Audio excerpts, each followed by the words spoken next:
A newsworthy Money in the Bank pay-per-view ended last night with the return of the 16-time world champion John Cena. WWE is wasting no time as John Cena will be kicking off Monday Night Raw tonight. And that's not all that happened at Money in the Bank. We have new champions, a Peacock outage that caused an absolute uproar, and 2 new briefcase holders. I'm Ryan Joy, and I run minutestobelltime.com, a website and database tracking pro wrestling from around the world. On today's show, we're talking about John Cena and the Money in the Bank pay-per-view in the first half of our show.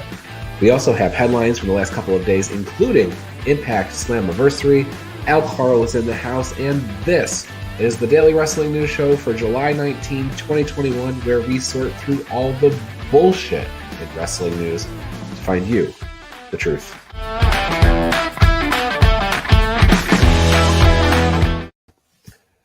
Karl, welcome to the show. Yeah, I guess I'm playing the part of Ryan Joy today, huh? I like this side. I guess so. Let me switch that around. And there we go. Welcome to the show. Go. Hey, I'm Karl again. There we go. It's good to be me. All right.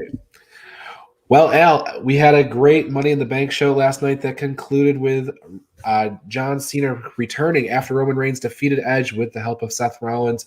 Roman grabbed a mic to say that now everyone can acknowledge him. John Cena's music hit. The roof blew off the Dickey Center in Fort Worth, Texas. In a WWE.com exclusive, Cena explained that the return was not just a one-night deal. He's back. Cena also discussed how surprised he was to not hear John Cena sucks chants. Yeah. And WWE later announced he'll be on Raw tonight. Yeah, so he comes out to fight the SmackDown champion, and he's leading off Raw. So John Cena, because he's got in his contract, whoever his agent is, very, very good on John Cena's part. He can appear on both shows. He's got that wild card stipulation in his contract. He can just go wherever he wants to go. I think The Undertaker has that too. I think so, yeah. Whatever he wants to do, I think WWE will let him go on television whenever he wants to be on. So yeah, and he just walks through security. You can't see him, so he just walks right past security whenever he wants to do, and if he's not hit. Fair point. Yeah, I'm excited for this, Ryan. It's funny. This goes back a long, long time with me and John the Connie. Now, it's almost about that time where I do my way too early WrestleMania card, whatever. Each year at WrestleMania, you can even ask John the Connie in prior emails, I always booked John Cena versus Roman Reigns. I just love this feud. I just love the whole dynamic of it. And then we finally got it in 2017. It wasn't at WrestleMania. It was at No Mercy, but it was absolutely incredible. And then after the show went off air last night, I just went back to that Monday Night Raw where John Cena just completely shredded Roman Reigns on the microphone, and probably the greatest trash talk I've heard. It's absolutely unbelievable. John Cena's, I can do this part-time better. You can ever do this full-time. Oh, it was just so good. Just go back and watch that. You just look up Cena and Reigns, and it just – there was 2 of them. There was a contract signing too where Cena shredded them. And Roman just had nothing to respond. He can't do anything. John Cena is so good on the microphone, dude. And I hope he shreds him again. I'm looking forward to shredding him again. I think this is great because, Roman's character is completely different than it ever was when John Cena was around before, right? Yes. Roman is super heel. John Cena is still super babyface. I didn't know how that would go. When The Rock left and came back, he wasn't necessarily, cheered. He was booed a lot because he kind of abandoned the wrestling universe. John Cena came back to cheers, and he's usually came back to boos. So I don't know what to make of that. Maybe that's a Dickey's Center thing only. But John Cena, super babyface versus Roman Reigns, super heel, potentially at SummerSlam. Not announced yet, and he's going to be on Raw tonight, so who knows? The world could totally mess that up, but that's what it looks like. I'm excited. It's going to be great. It's going to be a fun match. It said I just went on Wikipedia to make sure I got my date correct. It was 2017. It was No Mercy. They had a 22-minute match. That match doubled everything else that was on the card that night. The main event was only 10 minutes. The tag title was Dean Ambrose. What the hell ever happened to him? Him and Seth Rollins, they defeated the Bar in 15 minutes. So they gave Cena and Roman their time, and this is going to show up. It's not going to be, a Young Bucks flippy style. It's going to be a ground and pound, and it's going to tell us an amazing story. And it's going to be great for the X amount of thousands of people, 30, 40,000 people at Allegiant Stadium in Vegas. Vegas, baby. Yeah. My very good personal longtime friend Scott Lacombe sent me a text message this morning and said, "I hope Roman destroys Cena. He shouldn't lose to a grown man who dresses like a 12-year-old." Which I took offense to because I feel like I don't wear long jean shorts, but I wear shorts and t-shirts every day. So I think, sorry, Scott, I take a little offense. I feel attacked. Yeah, Fruity Pebbles, right? Wasn't it Rocky used to call them Fruity Pebbles? All right. Well, that wasn't the only story from Money in the Bank because it was a good show, very newsworthy show. Cena was the only return. A lot of people were speculating that other people might be coming back and whatnot. And I think, though, all those people were speculating about your Becky Lynch and your Goldberg. Stay tuned. I'm sure they're coming.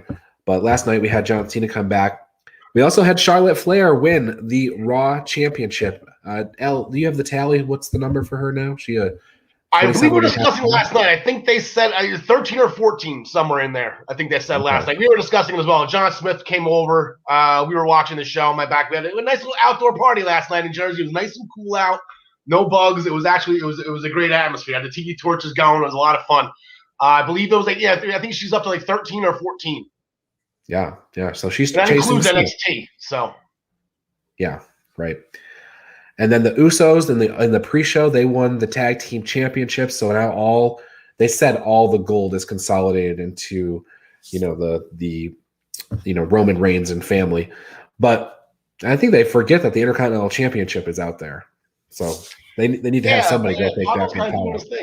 Yeah, Paolo's got his own little thing going on. Him and Aziz. Right. So we got the Usos and winning tag titles. You got Charlotte Flair winning the Raw Championship. Those are your title changes. We have Money in the Bank winners, Big E and Nikki Ash. That's ASH, almost a superhero. What do you think of those two individuals as briefcase holders? We have two faces as briefcase holders. Yeah, well, we have heel champions, so it makes sense. It kind of does, and we're looking for these heel champions to keep rolling. Like I said, we're at the point in wrestling, and it's not even just WWE. You have these dominant heel champions. And the rumor, not the rumor, but everyone's thinking that once the draft hit, or once Lashley is done with the New Day, Big E is just going to make a beeline for him because he's going to go fight for his friends. So that's a smarter choice. I mean, not that I would want to fight Bobby Lashley, but it just seems like Roman is just so dominant right now. I'd stay away from him. I'd have a better crack at Bobby Lashley than I guess it would. But yeah, John Smith just put a comment if you want to put on the screen. We had a big MVP last night. We had a huge bucket of M&Ms. That was great. My wife and John were housing some peanut M&Ms last night, so that was fun. They are the star of whatever party they show. It's just they're so addicting. And they're good for you too. You have peanuts, they're grains and stuff, protein. But I agree with you on your Big E comment. I do think that it's a better story, him versus Lashley, because Lashley is spending all this time. He destroyed Kofi Kingston last night in his title. When he retained his title. He destroyed Woods a few weeks ago in Hell in a Cell, but then Woods got a win over him last week. So I feel like we're going to get another Woods Lashley match, and that's probably not going to be pretty. And so Big E will have all the motivation in the world to rescue his friends. Maybe he'll get a Cena contract so he can show up before the draft. Yeah, but he's got the briefcase. Yeah, they're saying or that wild card with that quarterly crossover. That's still out there. They still use that. But he is. I'm sorry, Bobby Lashley. He's all business now. Like he's back to business, Bobby. He said that on Raw. He was pissed off. He's losing focus. And we saw that coming a mile away. Kofi called him out on it, and then lost to Xavier Woods. It's exactly right. He lost his focus. And now Bobby's pissed, and an angry Bobby is not a Bobby that you want to fight. That's not. Now, Nikki Cross is a different story because Charlotte Flair as champion, I think she's not going to be facing Nikki Cross at SummerSlam or anything like that. I think it's going to be a big match. I think Nikki Cross is going to have this briefcase for a while, but hopefully it's not what happened to Otis last year, where she holds it for a long time and then they don't know what to do, so they take it off her. I don't think they'll do that with her. With the women's championship, it's different. The WWE title, Universal title with Otis, that doesn't go to. I can see Nikki Cross as a women's champ, whether it be Raw or SmackDown, and she has a couple wins, albeit via 1 minute challenges or whatever. She's got some wins on Charlotte, and I'm sure she'll remind Charlotte of that. And to tell you that, I'm sure Charlotte hasn't forgotten. So this is. There's a Ready Nate storyline there too. I believe your wife brought that up on the Essential Wrestling podcast. She's like, "This is already there. Like, it's right in front of your face." Yep, she's already beat Rhea Ripley. She's already beat Charlotte Flair. Yeah. She's gone on quite a streak since she's been back. So that's why I picked her.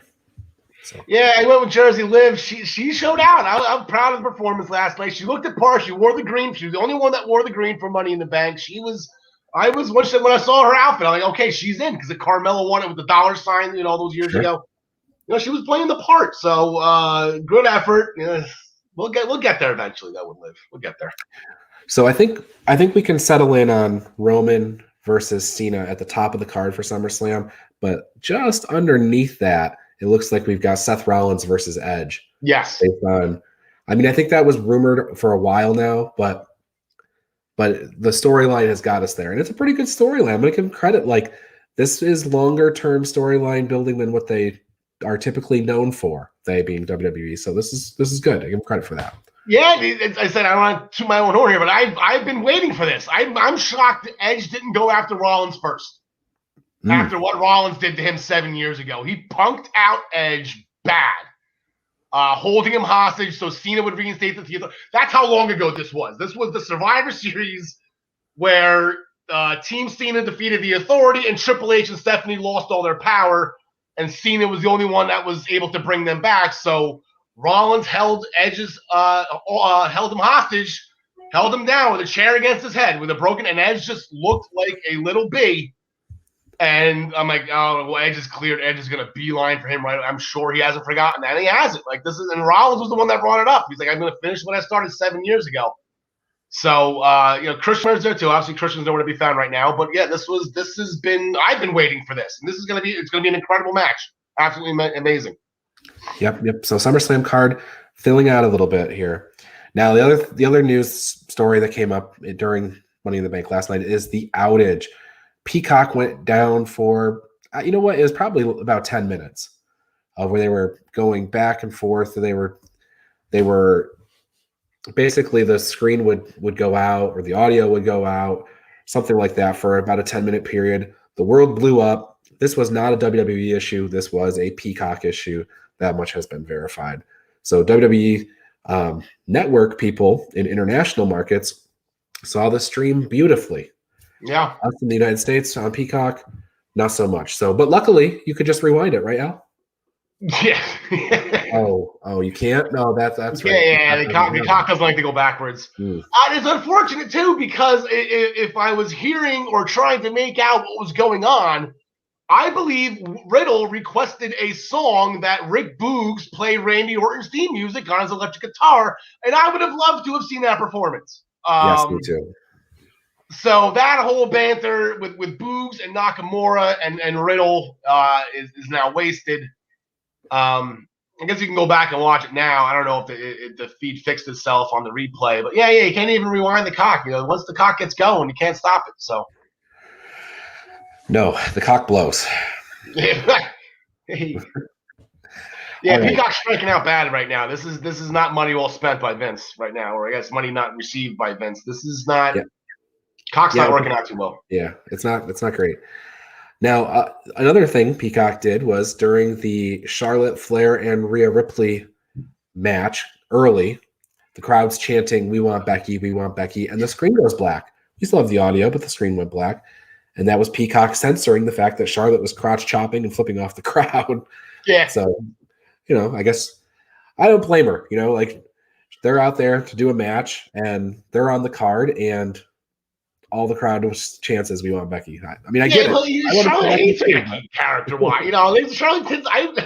What do you want her to do? She's not supposed to be liked, but that is maybe I don't know. Maybe if that's setting up SummerSlam, why not just go roll right back with Charlotte and Becky right off the bat? Becky's going to want her title back. She never lost it, and they hate each other. They main evented Evolution. It's like this has been a long story with the horsewomen and whatnot. So, yeah, Charlotte's going to flip off the crowd when he mentioned Becky's name. I wouldn't expect anything less from Charlotte. I would do the same thing. Yeah, I think it was totally on brand. You're right. And I do think that's our SummerSlam match. There's no announcements or anything like that, but I suspect it's going to be Becky versus Charlotte. I think that's the match that WWE would view as the biggest. I think it's the biggest, so we'll probably see that.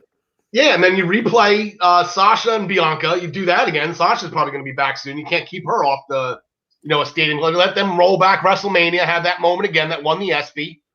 Yep. And then you got Tegan Knox winning the tag titles. I'm sure that'll be at SummerSlam too. So that's going to be a lot of fun. You're going to have a heck of a night. Heck of a night. Well, great card. WWE had Money in the Bank this past weekend. They weren't the only show in town this weekend. We also had Slammiversary, and we're going to get to that right after the commercial break here, so stick with us. We got to talk about Kenny Omega, Moose, Chris Sabin, Jay White, Thunder Rosa, all on the same show. So stick with us, and we'll be right back. If you love the Daily Wrestling News Show, then I want to tell you how you can support us. First, check out bodyslamclothes.com. You can get a variety of shirts for just $20, and all of them come in the super soft style, and the price you see includes all sizes and shipping. Get 10% off 2 or more shirts with the promo code SHIRTS10. Go to bodyslamclothes.com right now to check it out. And join Joey Jarzenka, Ian Schreier, and Rob DeLuca on Monday nights for the Primetime Rundown. They take you through the world of sports, and the show kicks off each Monday at 7 p.m. on the Eastern Observer.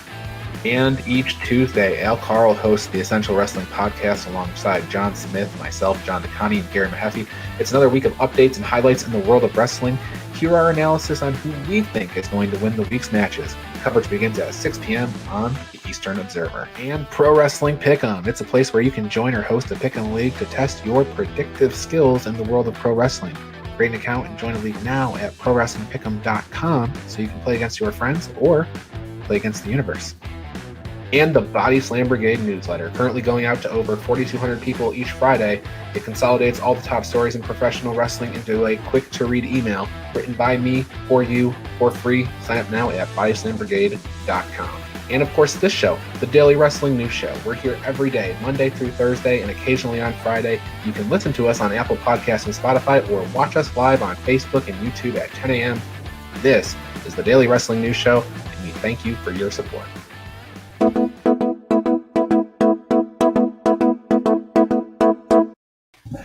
And the headlines portion of the show, where we talk about... I'm not even going to bring up the dog anymore because he just cut me out on Spotify anyway. What's the point? So, yeah, it's a dog named Scraps. You'll never hear it again.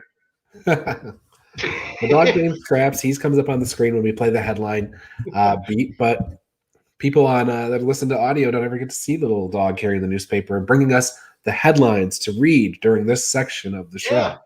So, and the major headline is... I like Scraps. Yeah, the major headline is Slammiversary. And Kenny Omega got it done. He got a win over Sami Callihan, one-winged angel on a bed of thumbtacks.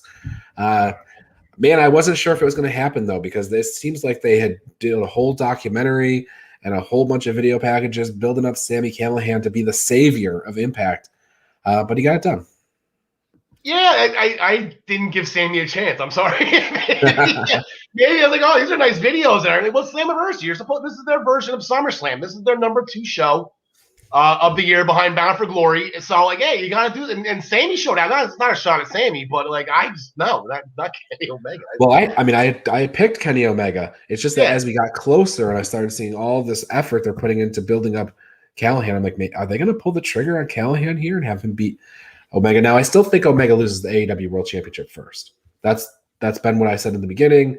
I'm going to stick with that. I think that's the way it's going to roll, but we'll see. Yeah, I don't know. It'll be interesting.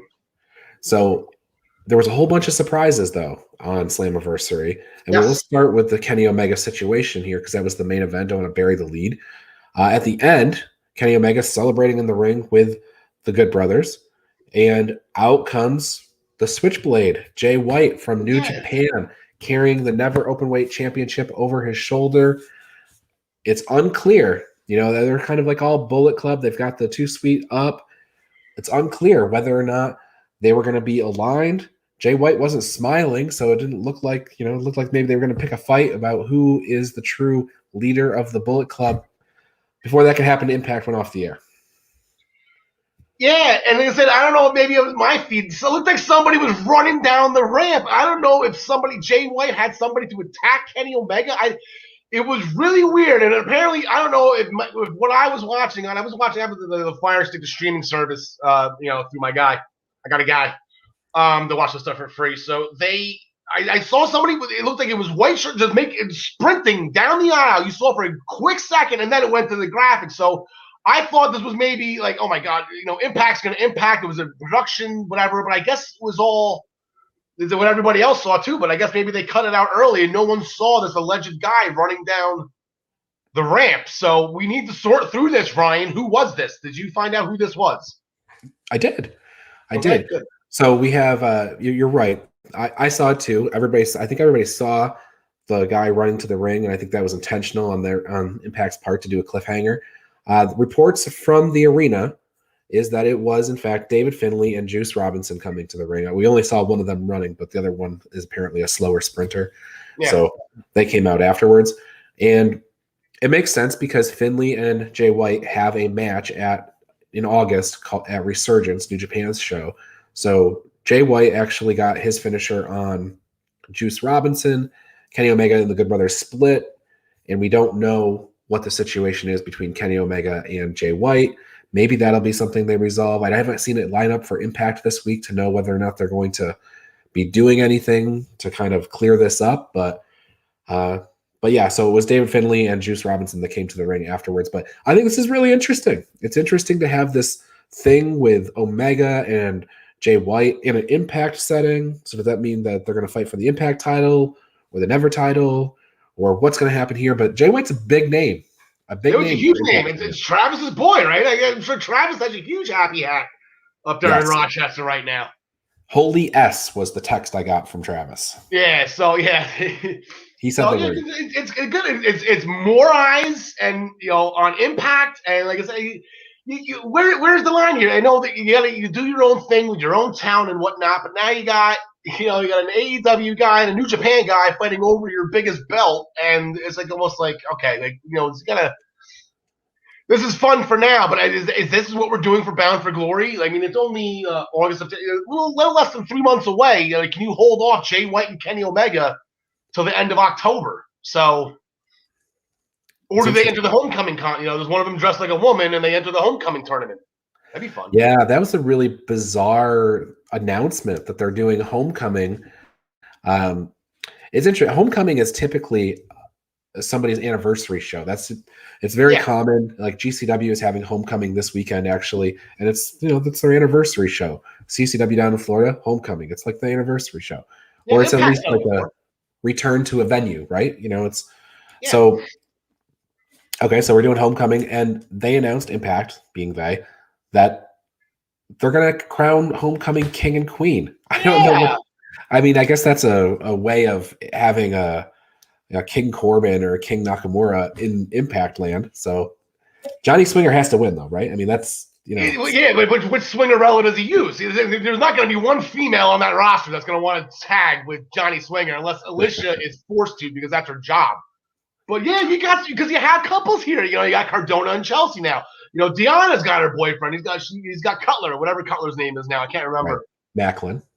Yeah, and then Tennille and Caleb. There's your winners right there, Tennille and Caleb. So I think that, and you might be onto something. I think it is a mixed tag deal. It's a mixed tag tournament. The crown of king and queen. Yeah, it's a mix. It's like what they did with the Super X Cup. At Genesis.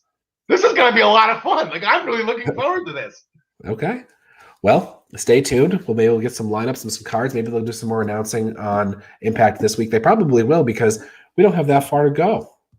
Now, 2 weeks, right? So this next week. No, yeah, next weekend. This is the 31st. Yeah. And then the other thing is that Impact also announced, and you've already alluded to it, Bound for Glory, October 23rd in Las Vegas. Vegas, baby.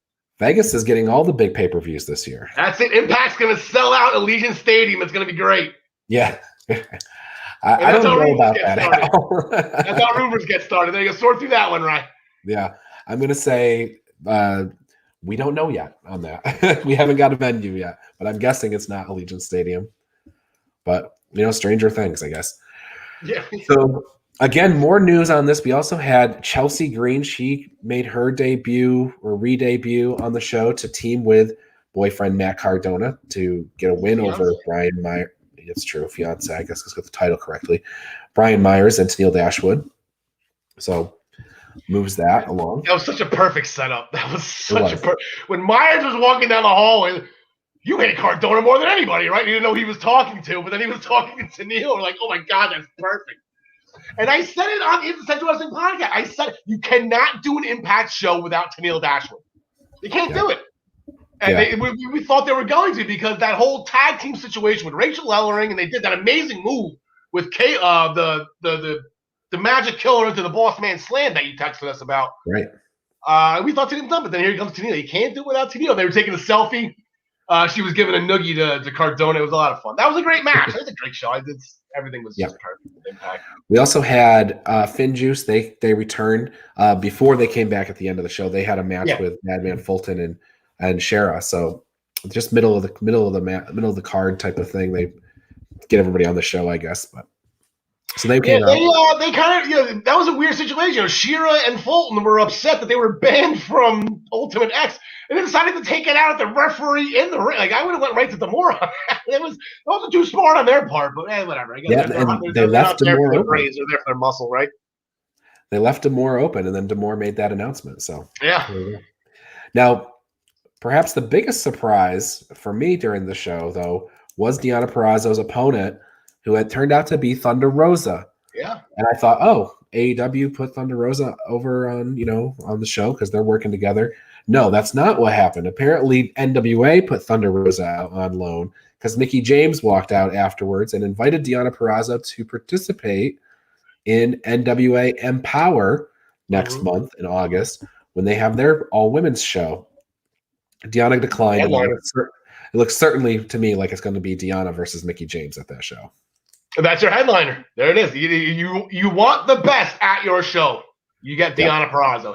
# Jersey Strong. There you go. Hardcore country. No, there's no hardcore country in Jersey. Maybe South Jersey. No, hardcore country is Mickie James. I know. Okay. All right. Well, are we talking moving on from that. So we had Thunder Rosa. Deonna Purrazzo got a win over Thunder Rosa on the show. That's a good win for Deonna Purrazzo, by the way. That's a great Slammiversary match too. That was perfect. I was happy as hell when I saw that. Like, all right, this is going to be great. A very good surprise. And then talking about surprises, Chris Sabin with a win over Moose. Yes. And the reason I bring this up is I picked 3 shows. This was the one match that I missed in the 3 shows. Yes, very impressive weekend, Ryan. We will go over the standings. You nailed 2 of the 3 shows, 2 perfect pay-per-views. And the Slammiversary, you went 7-1, and that one was Chris Sabin. He got a win over Moose. He's my boy. I'm actually so upset. It turned my stomach the entire match that I didn't pick Sabin in that match. I can't believe I didn't pick him. He's my boy. Like, he's up there with the Miz, and Chris Sabin's been my guy since the first time I saw him in 2002. And I just whoever brain farted, I guess how's he gonna beat Moose? And he did. I think this is to set up a match with Omega. I think we're gonna see Sabin versus Omega, and it probably won't be, it's not gonna be Bound for Glory. It'll probably be. It might even be on television. I'm not sure, but I think Sabin will get a match with Omega, and I think it'll be a great match. Yeah, well, they have Homecoming at the end of the month. They have an August. There's probably an August Impact show, whatever, and then they have something. So you have 2 Impact Plus pay-per-views before Bound for Glory that you could throw Sabin in there for Kenny. To put Kenny over. And then the tag titles changed hands. Both the Knockouts and the men's tag titles changed hands. Yeah. Good Brothers picked them up. And so did Rosemary and Havoc on the pre-show. So lots of news out of Slammiversary this past week. Well, it's their number 2 show. It is their version of SummerSlam. And how many? 2000, I believe 2 or 2003. So they've been around. We're coming up on over 30 years. I think 20 years, 30 years. My math is right. This was the 19th anniversary of Slam. It was their 19th anniversary show. Okay. Yeah, so hopefully next year will be a great show. Maybe next year they can do Allegiant Stadium for Slammiversary. There you go. For Slammiversary.